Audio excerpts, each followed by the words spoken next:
ay mamane ay himbing na umigoy. Ay di kayo hajway kilo.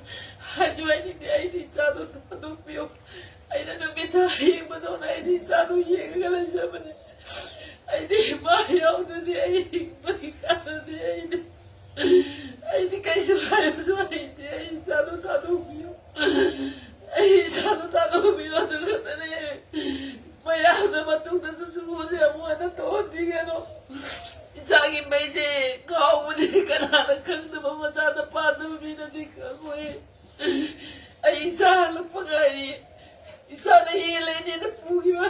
Lupasan ni pugi niya mamahala ka sa atin. Ay kasi mo isa lang pa nga eh. Ay isa lang eh. Ito masabi na kaya na.